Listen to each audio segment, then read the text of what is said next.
बिस्कोहर की माटी पाठ का सार। बिस्कोहर की माटी। जीवन परिचय। डॉक्टर विश्वनाथ त्रिपाठी का जन्म 16 फरवरी 1931 को बिस्कोहर गांव, जिला बस्ती सिद्धार्थ नगर में हुआ। उनकी प्रारंभिक शिक्षा गांव में हुई। तत्पश्चात बलरामपुर कस्बे में आगे की शिक्षा प्राप्त की। उच्च शिक्षा के लिए वे पहले कानपुर और बाद में वाराणसी गए। उन्होंने पंजाब विश्वविद्यालय, चंडीगढ़ से पीएचडी की उपाधि प्राप्त की। शुरू में उन्होंने दिल्ली विश्वविद्यालय के राजधानी कॉलेज में अध्यापन कार्य किया, फिर दिल्ली विश्वविद्यालय के मुख्य परिसर में अध्यापन कार्य से जुड़े रहे। यहीं से सेवानिवृत्त होकर स्वतंत्र लेखन कर रहे हैं। उनकी रचनाओं में प्रारंभिक अवधि, हिंदी आलोचना, हिंदी साहित्य का संक्षिप्त इतिहास, लोकवादी तुलसीदास, मीस का काव्य, देश के इस दौर में, कुछ कहानियां कुछ विचार, पेड़ का हाथ, जैसा कह सका कविता संग्रह प्रमुख हैं। उन्होंने आरंभ में आचार्य हजारी प्रसाद द्विवेदी के साथ अदमान अब्दुल रहमान के अपभ्रंश काव्य संदेश रासक का संपादन किया। कविताएं 1963, कविताएं 1964, कविताएं 1965 अजीत कुमार के साथ, हिंदी के प्रेरी रामविलास शर्मा, अरुण प्रकार के साथ संपादित की। उनको गोकुल चंद्र शुक्ल आलोचना पुरस्कार, डॉक्टर रामविलास शर्मा सम्मान, सोवियत भूमि नेहरू पुरस्कार, हिंदी अकादमी दिल्ली का साहित्य सम्मान आदि से सम्मानित किया गया। पाठ्य पुस्तक में विश्वनाथ त्रिपाठी की आत्मकथा नंगातलाई का गांव का एक अंश, बिस्कोहर की माटी, नाम से दिया गया है।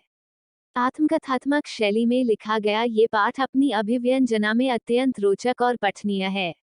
लेखक ने उम्र के कई पड़ाव पार करने के बाद अपने जीवन में माँ, गांव और आसपास के प्राकृतिक परिवेश का वर्णन करते हुए ग्रामीण जीवन शैली, लोक कथाओं, लोक मान्यताओं को पाठक तक पहुंचाने की कोशिश की है।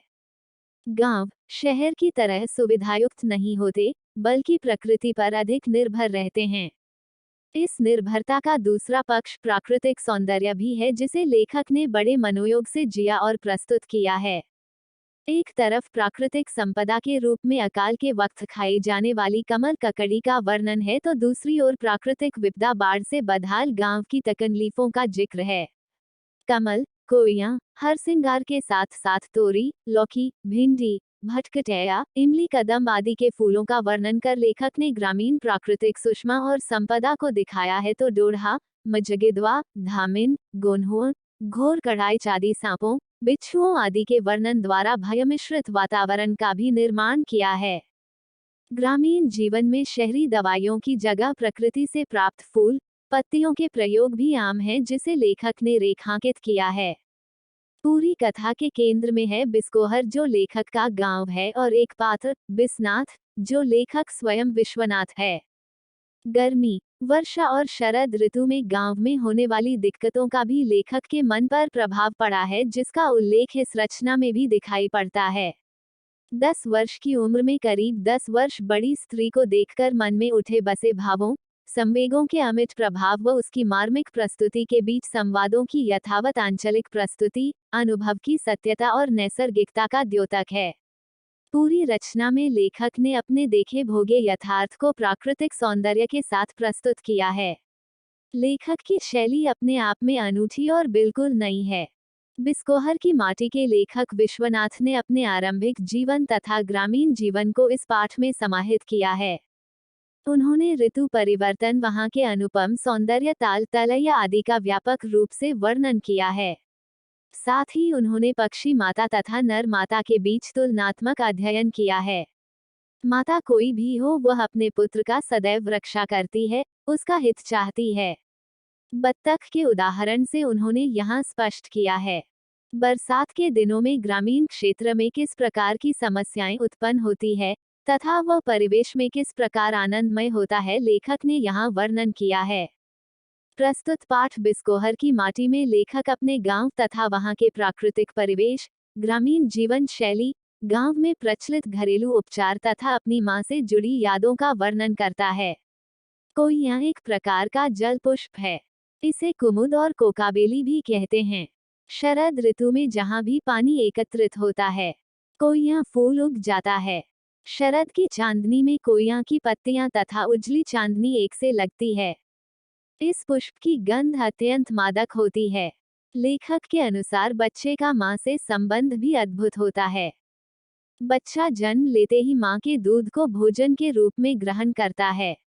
नवजात शिशु के लिए दूध अमृत के समान है। बच्चा मां से सिर्फ दूध ही ग्रहण नहीं करता, उससे संस्कार भी ग्रहण करता है, जो उसके चरित्र तथा व्यक्तित्व निर्माण में सहायक होते हैं। बच्चा सुखबुकता है, रोता है, मां को मारता है, मां भी कभी कभी मारती है, फिर भी बच्चा मां से चिपका रहता है। बच्चा मां के पेट से गंध, स्पर्श भोगता है। बच्चा दांत निकलने पर टीसता है, अर्थात हर चीज को दांत से काटता है। चांदनी रात में खटिया पर बैठकर जब मां बच्चे को दूध पिलाती है, तब बच्चा दूध के साथ साथ चांदनी के आनंद को महसूस करता है। अर्थात चांदनी मां के समान उसने आनंद और ममता देती है। मां से लिपटकर बच्चे का दूध पीना जड़ से चेतन होना यानी मानव जन्म लेने की सार्थकता है। बिस्नाथ अभी मां का दूध पीता था कि उसके छोटे भाई का जन्म हो गया। मां के दूध पर छोटे भाई का अधिकार हो गया, नाथ का दूध छूट गया। बिस्नाथ को उनके 3 साल होने पर पड़ोसन की कसेरनी दाई ने पाला। बत्तख अंडे देने के समय पानी छोड़कर जमीन पर आ जाती है। लेखक ने एक बत्तख को कई अंडों को सेते देखा। लेखक को बत्तख मां तथा मानव शिशु में कई समानताएं दिखी। जिस प्रकार बत्तख पंख फैलाकर अंडों को दुनिया की नजरों से बचाकर रखती है, अपनी पैनी चोंच से सार्थकता से कोमलता से अपने पंखों के अंदर छुपा कर रखती है, हमेशा निगाह कौवे की ताक पर रखती है, उसी प्रकार मानव शिशु मां भी अपने बच्चों को दुनिया की नजरों से बचाती है। उन पर आने वाली मुसीबत को भांपकर उनकी रक्षा करती है। लू लगने पर मां धोती या कमीज से गांठ लगाकर प्याज बांध देती। लू लगने पर कच्चे आम का पन्ना पिया जाता। आम को भूनकर या उबालकर गुड़ या चीनी में उसका शरबत पिया जाता। उसे देह में लेपा जाता था, नहाया जाता तथा उससे सिर धोया जाता था। बिस्कोहर में बरसात आने से पहले बादल ऐसे घिरते हैं कि दिन में ही अंधेरा हो जाता है। बरसात कई दिन तक होती है, जिसके कारण घर की दीवार गिर जाती है तथा घर धंस जाता है। बरसात आने पर शिशु पक्षी सभी पुलकित हो उठते हैं। बरसात में कई कीड़े भी निकल आते हैं। उमस के कारण मछलियां मरने लगती है। पहली बारिश में दाद खाज, फोड़ा फुंसी ठीक हो जाता है।